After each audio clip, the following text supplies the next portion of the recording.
जहाँ इतना काम करती हो एक काम और करो। दिन में कई बार खिलखिला के हंस ली हो या नहीं, इस बात पर भी गौर करो।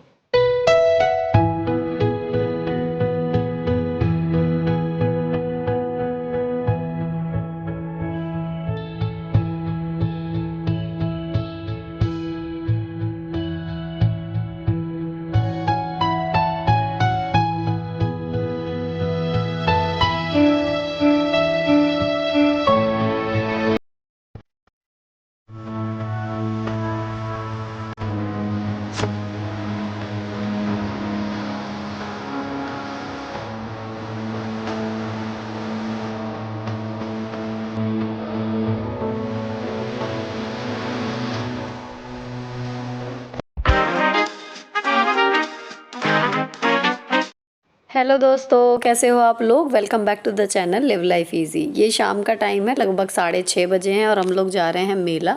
यहाँ पर मेरठ में डायनासोर मेला लगता है, तो वहीं पर हर साल जाते हैं, तो इस बार भी जा रहे हैं। मैंने पहनी हुई है जूती जो आजकल ट्रेंड में है, सिल्वर ज्वेलरी इनके ऊपर चिपकी हुई है और ये कांथा वर्क का दुपट्टा है जो जूतियों से अच्छे से मैच हो रहा है, और रेड कलर का चिकनकारी कुर्ता और लेगिंग डाली हुई है। तो सिंपल सा एक मेले के लिए लुक रेडी हो गया। और बच्चों ने ये सुबह से कपड़े यही पहने हुए हैं क्योंकि पता था जाना है, तो इनके यही कपड़े रहेंगे। बस मुंह हाथ धो के फ्रेश हो गई हैं ये।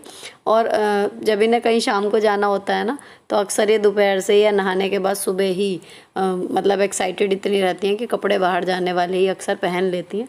तो अगर गंदे हो जाते हैं तो मैं बदलती, लेकिन अगर चल जाते हैं तो फिर ये है कि पहन के यही चल रहे हैं। तो यहाँ पर अब हम लोग निकल गए लॉक वगैरह करके। गाड़ी से जा रहे हैं, लेकिन वहाँ पर पार्किंग की मुझे चिंता यहीं से सता रही है और इन्हें भी कि गाड़ी पार्क करने की वहाँ पर स्पेस नहीं मिलेगी। क्योंकि यूजुअली दिल्ली रोड पे लगता था तो वहाँ पर अच्छी खासी पार्किंग के लिए स्पेस होता है, लेकिन अब ये लगा हुआ है जिमखाना मैदान में। तो यहाँ पर सड़कों पे वैसे ही ट्रैफिक इतना रहता है, और अब यहाँ पर पार्किंग का वही हुआ जो हमें डर था। यहाँ पर आके गाड़ी गेट पे फंसा दी सब ने, और अंदर उन्होंने बोला गाड़ी की पार्किंग फुल है, इधर निकालो उधर निकालो। हम फंसे रहे वहाँ पर लगभग 15 से 20 मिनट। उसके बाद फिर ये था कि बैक लेके फिर हमने दूसरी साइड अलग सड़क पे जाके, जब पुलिस वाले आए कुछ कर्मी, तो उन्होंने फिर खुलवाया और फिर वहाँ पर जो है हमने गाड़ी दूसरी सड़क पे जाके खड़ी की और फिर वहाँ से हम पैदल आए। फाइनली फिर हम मेले के अंदर आ गए। अब यहाँ पर ना जगह भले कम थी, लेकिन जो हर साल चीज़ें रहती हैं लगभग वही थी। एक ये डिफ्यूज़र की दुकान नई थी जो हमेशा नहीं होती है यहाँ पर इस मेले में। तो यहाँ पर डिफ्यूज़र मिल रहे थे अलग अलग तरीके के। हालांकि लिया मैंने नहीं, क्योंकि मुझे जगह ही समझ में नहीं आई कि मैं कहाँ रखूँगी। और कोई भी चीज़ मैं तब तक नहीं खरीदती जब तक उसकी जगह को लेके मैं श्योर ना हूँ कि इसको मैं वहाँ रखूँगी या ये इस काम में यूज़ होगा।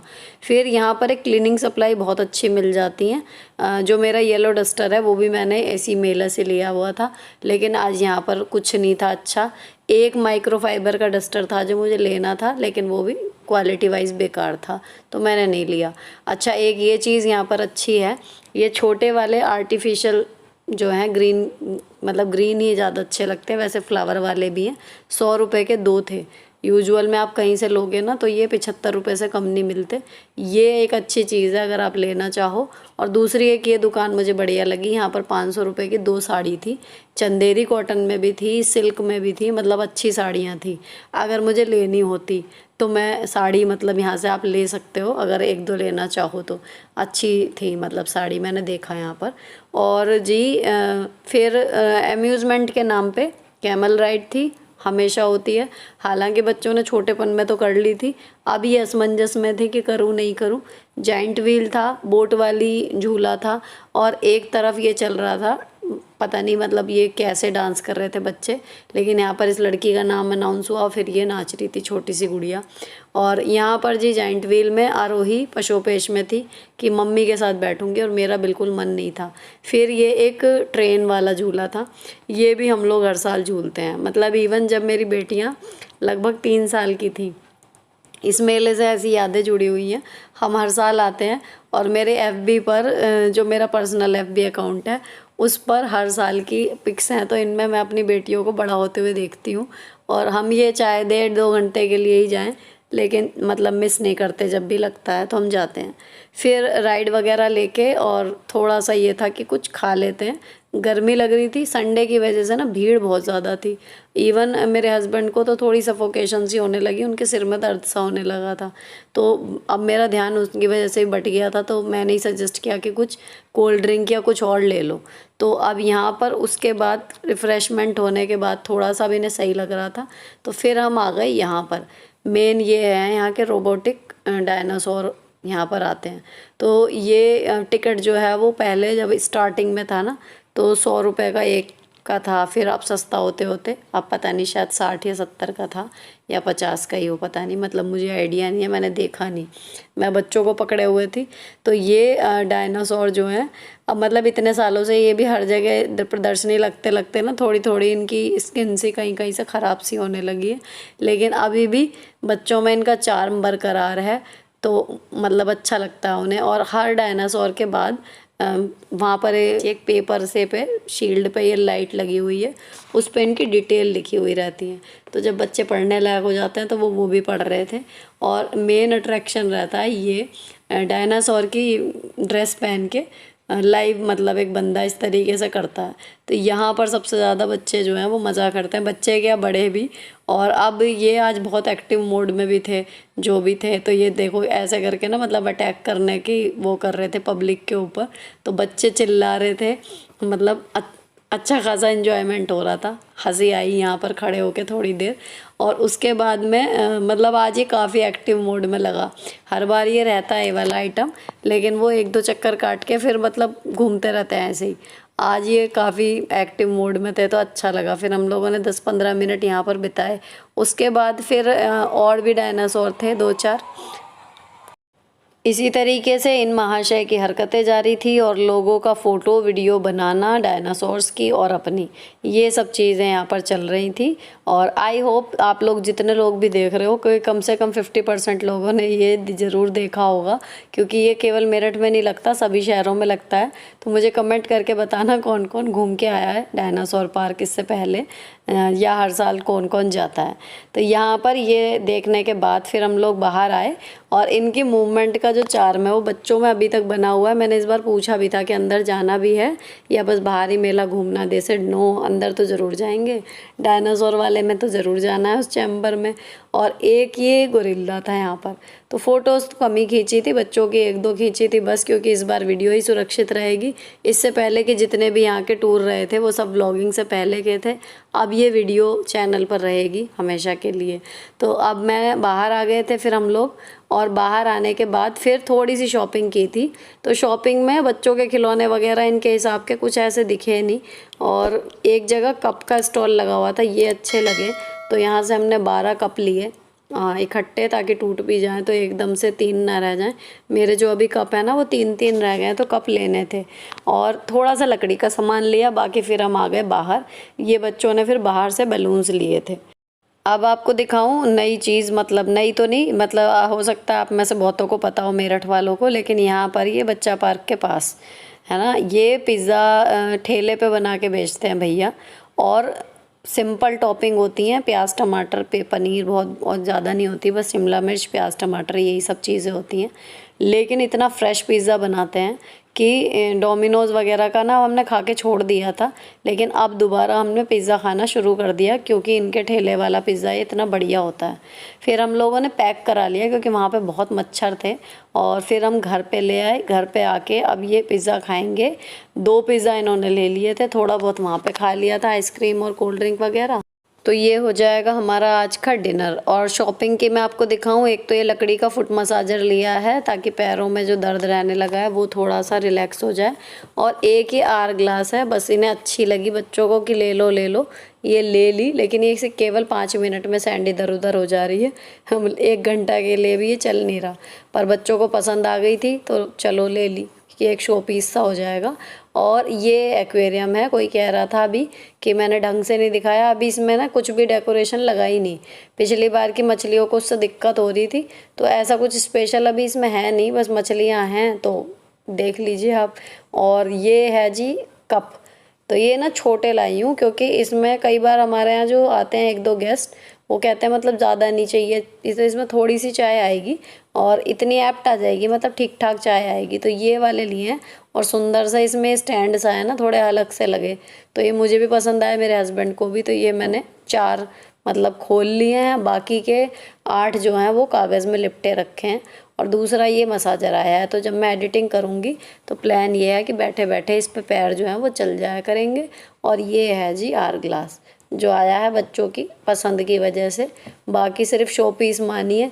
इतनी तेज़ी से इसमें सैंड गिर रही है कि हमने घड़ी से मिला के देखा तो 5 मिनट में ही खाली हो जाता है। अब कप जो आए थे वो नीचे वाली ड्रॉर में इतनी जगह है नहीं, तो मैंने थोड़े से रखे हैं और बाकी के मैं ऊपर रख रही हूँ। तो आरोही इस टाइम क्लिप बना रही है और आराध्या मुझे कप्स जो है वो पकड़ा रही है, ताकि सुबह के लिए ये काम ना बचे। तो ये काम भी मैंने जगह पर रख के अपना सही कर दिया और अब बैठूंगी मैं आपसे बात करने के लिए। हाँ जी, तो दिन हो गया ख़त्म, बच्चे चले गए हैं सोने के लिए, खाना हो ही गया, पिज़्ज़ा वगैरह खा लिया आज, और किचन क्लीनिंग में शाम को करके गई थी। तो अब मेरा काम निपट गया, तो मैं बैठ गई आप लोगों से बातें करने के लिए। अभी ये आओ बहन बातें करे वाला नहीं है, 2 बार से मैंने एपिसोड शूट ही नहीं किया, तो मैं उन क्वेश्चंस तक नहीं पहुंची हूँ। ये वाले जो कल वाला वीडियो गया है उस पे आए थे, तो 4-5 क्वेश्चन क्योर स्किन से रिलेटेड थे और 3-4 घर वाले ही थे प्रश्न।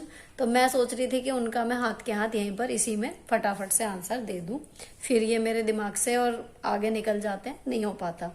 तो क्योर स्किन वाले में देखो 3-4 क्वेश्चन आए थे ऐसे कि एक तो रिव्यू मांग रहे हैं कि वो चाह रहे हैं ट्राई करना कि मैं बताऊं कैसा है, और एक ऐसा आया था कि वो काफी टाइम से यूज कर रही है लेकिन उनके पिंपल्स में असर नहीं हो रहा।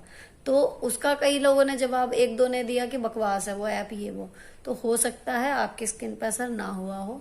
बाकी रही मेरे बताने की बात, तो जब मैंने यूज कर लिया था मुझे ठीक लगा तो ही मैंने सजेस्ट किया था। इवन आज भी मैं उनका face wash, under eye cream, sunscreen और नाइट क्रीम, चारों चीजें यूज कर रही हूँ। जो वो प्रोडक्ट बदलने वाली बात ये बता रहे थे कि बार बार प्रोडक्ट बदलते हैं, मेरे को भी उन्होंने करेक्टर जेल दिया था, तो मैंने एक उम्मीद से उसे अप्लाई किया था कि शायद इससे भी अच्छा कुछ होगा, लेकिन मुझे नहीं लगा उसे लगाने के बाद कि कुछ अच्छा हो रहा है, उल्टा बेकार सा असर आया था। तो मैंने उसे तुरंत 2 दिन बाद ही बंद कर दिया था और उसके बाद फिर मैंने उस किट में नहीं मंगाया। तो अगर वो सजेस्ट कर भी रहे हैं और आपको लग रहा है कि कोई चीज आपको नहीं सूट कर रही, तो आप मत कंटिन्यू करो। दूसरी चीज ये है कि अगर आपने उनके कहे अनुसार प्रोडक्ट यूज कर लिए और उसके बाद भी आपकी स्किन पे 19-20 भी फर्क नहीं करा, तो आप कंटिन्यू मत करो। लेकिन रही बात मेरे बताने की, तो मैं आपको अश्योर कर दूं कि कोई भी चीज, चाहे वो दुपट्टे हो, चाहे वो क्रीम हो, चाहे वो कुछ भी चीज हो, मीशो से कुछ मंगाया हुआ हो, जो मैं पर्सनली मंगाती हूँ और मुझे अच्छा लगता है कि हाँ पैसे के हिसाब से चीज है, तो ही मैं यहाँ पर बोलती हूँ, नहीं तो मैं नहीं बोलती। वरना हर दूसरे दिन मेरा इंक्लूड पेड प्रमोशन लिखा हुआ है, अगर मैं हर दूसरी चीज का प्रमोशन के लिए यस कर दूं, तो मैं उन्हीं चीजों के लिए यस करती हूँ जो मुझे जेन्युइन लगती हैं और जो मुझे लगता है कि हाँ मैं किसी को बताऊं तो उसका भी फायदा हो जाएगा। ठीक है, तो ये तो हुई क्योर स्किन की बात। अब तीसरे क्वेश्चन इसी तरीके के हैं। एक और आया था इंटरेस्टिंग सा कि मतलब मेरे हस्बैंड जो है आपने देखा है काफी सपोर्टिव है, तो उस पे आया था कि दीदी आपके हस्बैंड तो बहुत सपोर्ट कर देते हैं। 3-4 क्वेश्चन ऐसे आए कि लेकिन मेरे हस्बैंड जो हैं वो बिल्कुल भी सपोर्टिव नहीं है, उनको सब चीज हाथ में चाहिए, तो मैं कैसे करूं। अच्छा, मेरी 1-2 बहुत ही समझदार सी सब्सक्राइबर हैं जो हर वीडियो देखती भी हैं और बहुत ही अच्छे और सुलझे हुए कमेंट उस पर करती हैं, है ना। इवन मुझे उनका नाम याद है, अंजू लेदर करके उनकी आईडी है, और उन्होंने ही जीने की कला बुक के लिए फोन नंबर तक सर्च करके यहाँ पर शेयर किया था कि उन्होंने निकाल लिया था नंबर, ठीक है ना। तो उन्होंने बहुत अच्छे से उन्हें समझा भी दिया, थैंक यू अंजू उसके लिए। लेकिन बात यही है कि अगर हस्बैंड सपोर्टिव नहीं है और हैं, इसी की बात है, और आप इसको लेके मेरी वाली शेड्यूल को थोड़ा सा अपने में मिला के देख रहे हो, तो मैं आपको बता दूं कि जब तक YouTube का काम नहीं था, मेरा पहले वाला चैनल था, हफ्ते में 1 या 2 वीडियो मुश्किल से जाती थी, 5 मिनट की वीडियो होती थी, लेकिन हाँ उसमें जो सिलाई वगैरह करती थी वो लंबा टाइम लेता था, तो मुझे रात को जगने वगने का उसमें नहीं पड़ता था चक्कर। तो मेरा सुबह का शेड्यूल, उठने का सुबह का, और बाकी पूरा दिन मैं घर में जो था ज्यादा टाइम भी देके भी अपना मेरा हो जाता था, तो तब तक मेरे हस्बैंड को किचन में खड़े होने की जरूरत नहीं पड़ती थी। 1 कप चाय भी मैं उन्हें बनाने नहीं देती थी, मैं खुद ही सब कर लिया करती थी। मेरी सोच ये रहती थी उसके पीछे कि अगर उनकी तबीयत खराब भी होती है ना कभी, तो जो बाहर के काम है उनके करने वाले, वो उनमें मुझे कभी नहीं कहते कि नहीं आज मैं ये सामान नहीं लाऊंगा, तुम जाके ले आओ। समझ रहे हो? कहीं पे भी गाड़ी ड्राइव करनी है वो ही करेंगे, चाहे कितनी भी तबीयत खराब हो। बीच में सड़क पे ऐसे उतर के गाड़ी में से कुछ लेके आना, वो मुझे कभी नहीं भेजते। ये चीजें हैं। तो मेरी भी सोच यही रहती है कि घर में जितने काम है वो मेरी जिम्मेदारी है। अगर मैंने ले ली, मतलब ये बटा हुआ नहीं है, लेकिन अगर हो गया तो इनमें मैं भी नहीं लिया करती थी। लेकिन अब ये एडिटिंग का काम और इस तरीके का, मतलब लॉगिंग के चक्कर में ना इस तरीके का शेड्यूल हो गया कि उनको खुद को लगा कि इसके ऊपर प्रेशर ज्यादा आ रहा है, तो उन्होंने थोड़ा थोड़ा फिर घर में करना अब शुरू किया है। तो आप मेरे शेड्यूल में से यूट्यूब का काम निकाल दो। मतलब ये लगाओ कि आप दिन के 2 से ढाई घंटा रोज आप बिल्कुल ऐसे कर दो कि आपके बच रहे हैं। तो अगर हस्बैंड सपोर्टिव नहीं भी है और नहीं भी कर रहे हैं ना, तो भी इतना भी मुश्किल नहीं होता मैनेज करना, अकेले भी हो जाता है सिंगल हैंडेडली। थोड़ी सी है कि इरिटेशन होती है कि मैं लगी पड़ी हूँ और सामने वाला बैठा है। जब तक आप ये सोच रखोगे तभी तक बुरा लगेगा। जिस दिन आप ये सोच लोगे ना कि ये मेरा काम है और मुझे करना है सिंगल हैंडेडली, उस दिन आपकी इरिटेशन खत्म और आप कर जाओगे, बहुत आसानी से कर जाओगे। आपको लगेगा ही नहीं कि आपने बहुत बड़ा काम किया है। आपको ये बस दिमाग का खेल है, हर चीज में दिमाग का ही खेल है। जिस दिन आपने काम ये सोच के करना शुरू कर दिया ना कि यहाँ से यहाँ तक ये काम मेरा है, किचन का या घर का या ये काम मेरा है, उस दिन आप उस काम को आराम से कर लोगे, प्लानिंग भी कर लोगे, सब कुछ कर लोगे। आपको बिल्कुल बुरा नहीं लगेगा कि आपकी सास हाथ नहीं लगा रही या आपके हस्बैंड हाथ नहीं लगा रहे। लेकिन क्योंकि हम सोचते हैं कि ये काम मैं ही क्यों करूं, इसलिए हमें दूसरे से लगती है कि यार ये थोड़ी हेल्प कर दे, बात वही हो जाती है बस। तो हस्बैंड सपोर्टिव नहीं है, आप उनसे कह ही सकते हो, लेकिन इस बात के लिए आप अपने घर में राड़ बो दो, कलेश करो और फिर भी वो ना करके दें, उसमें कोई मजा रहेगा नहीं। ये वाली बात हो जाती है। तो लेट इट बी। हस्बैंड अगर सपोर्टिव नहीं है तो आप कह सकते हो, बाकी उम्मीद मत रखो। मतलब कहते रहो पर उम्मीद ये रखो कि पता नहीं करेंगे नहीं करेंगे, तो आपकी प्रॉब्लम सॉल्व हो जाएगी। आप ये मान के चलो कि ये काम मेरा है और मुझे ही करना है। अब एक आई थी कि जी उनकी मम्मी की डेथ हो गई है और वो डिप्रेशन में है, बहुत ज्यादा परेशान है। तो ये मैंने पिछली बार भी डिस्कस किया था, भैया मम्मी की डेथ हुई है, कोई छोटी बात नहीं होती। अपने आप को समय दो, टाइम दो। बहुत बड़ा ये पहाड़ सा टूटता है, माँ का जाना कोई छोटी चीज नहीं है। तो टाइम लेंगी चीजें। आप चाहो कि 1 मिनट में या 1 दिन में 1 साल में भी सब सही हो जाए, नहीं। मतलब मेरी माँ को गए हुए मैं आपको बताऊं 12-13 साल हो गए, लेकिन अभी भी उस रात को याद करती हूँ ना जिस दिन उनका फोन आया था डेथ का, तो मैं अभी भी शटर्ड सा हो जाती हूँ। तो इतना आसानी से ये चीज आपके दिमाग से निकलने वाली नहीं है। लेकिन हाँ, अपनी कोशिश करते रहो कि आपकी जिम्मेदारियां धीरे धीरे पूरी आप कर लो, उतना ही बहुत है इस टाइम। खुश रहना और ये सब चीजें वो तो बात की बात है, वो बाद में होंगी, अभी नहीं हो पाएंगी। अच्छा, एक आया था ये जेठानी के बच्चे वाला, ये भी मैंने किया था डिस्कस कि उनके और उनके बेटे को 11 साल के, जेठानी के या दबरानी के बच्चे हैं शायद, उनका जो है वो मतलब उल्टा सीधा बोलते हैं। और अगर ये करें उन पर रिएक्ट तो ये होता है कि भाई तुम तो बड़ी हो, बच्चे छोटे हैं, तुम इनके साथ कहाँ उलझ रही हो। तो मेरे हिसाब से इसका ब्रिलियंट तरीका होता है ऐसी कंडीशन का, जब आप उनकी किसी बात पे रिएक्ट करते हो और आपको बोला जाता है कि आप तो बड़ी हो, तो आप बच्चों में क्यों घुस रही हो। जब आप बड़े हो आप उनकी उसी बात को पकड़ो कि जब आप बड़े हो, तो जब वो लड़कियां, जो बच्चे हैं, लड़की हैं लड़के हैं, अगर वो कुछ उल्टी बात बोलते हैं, परेशानी करने वाली आपको बात बोलते हैं जो बच्चों के मुंह से अच्छी नहीं लगती, तो आप बड़े होने के नाते उनको कस के डांट लगा सकते हो। और अगर उस टाइम पे कोई टोके कि भैया इन्हें क्यों डांटा, तब आप उन्हीं की बात उन्हें बताओ कि भाई मैं बड़ी हूं, ये बच्चे हैं, अगर ये उल्टा बोलेंगे तो मेरा हक है ना डांटने का। अगर तब वो फिर आपको मना करे कि नहीं आपका हक नहीं है आपको डांटने का, तो फिर आप पलट के फिर बात कर सकते हो ना कि अच्छा भाई सुनने के लिए तो मैं बड़ी हूं, मैं समझदारी दिखाऊं, ये बच्चे हैं इनके साथ नहीं उलझूं। लेकिन अगर बच्चों को सही दिशा पे लाना बड़ों का ही तो काम है। अगर मैंने डांट दिया तो फिर मैं इन्हें डांट नहीं सकती, उसके लिए मैं बड़ी नहीं हूँ, वहां उनका मुंह बंद हो जाएगा। तो जब वो लड़कियां आपके साथ उल्टी सीधी बात करें ना, आप उन्हें कस के डांट लगाओ, तो अपने आप धीरे धीरे लाइन पे आ जाएंगी। इसके बाद आता है जी, एक आया, उन्होंने लगातार 5-6 जो है कमेंट लाइन से किए, तो आई थॉट कि वो बहुत परेशान है। उनका ये था कि मतलब पूरे रिश्तेदारों में, सब में उनका जो है अपने हस्बैंड के अलावा किसी के साथ भी बॉन्ड नहीं है, कोई उनसे मतलब नहीं रखता और वो अपने हस्बैंड के अलावा सबसे परेशान है। एक कमेंट में उन्होंने लिखा कि मेरे हस्बैंड के अलावा मुझे कोई समझता ही नहीं। तो मैं आपको समझाना चाहूंगी कि आप बहुत लकी हैं कि आपको आपके हस्बैंड समझते हैं।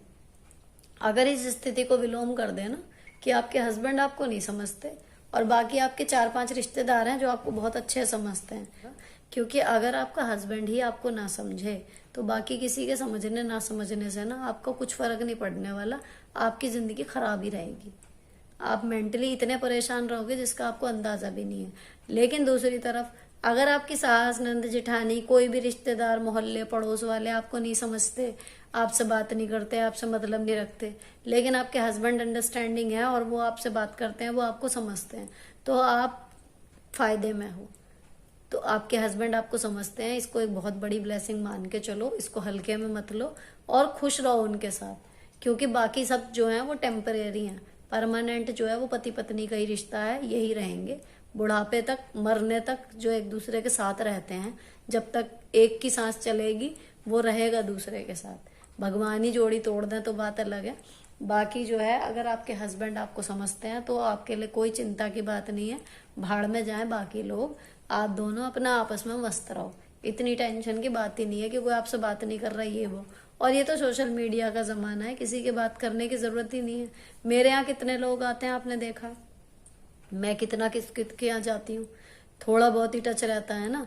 लेकिन ये है कि खबर सबकी रहती है, हालचाल सबके ले लिए, मिलना जुलना बहुत कम होता है। लेकिन ऐसा नहीं है कि हाँ जी मेरे को समझने वाले मेरे हस्बैंड के अलावा बहुत सारे लोग हैं। तो मेन जो जरूरत होती है वो हस्बैंड की होती है, वो आपके पास है तो कोई टेंशन की बात नहीं है। खैर अभी ये व्लॉग यहीं पर खत्म होता है। अगर अच्छा लगा हो किसी भी वजह से तो चैनल को सब्सक्राइब किए बिना मत जाना। मिलती हूँ आपसे नेक्स्ट वीडियो में। Till then bye bye, stay beautiful always.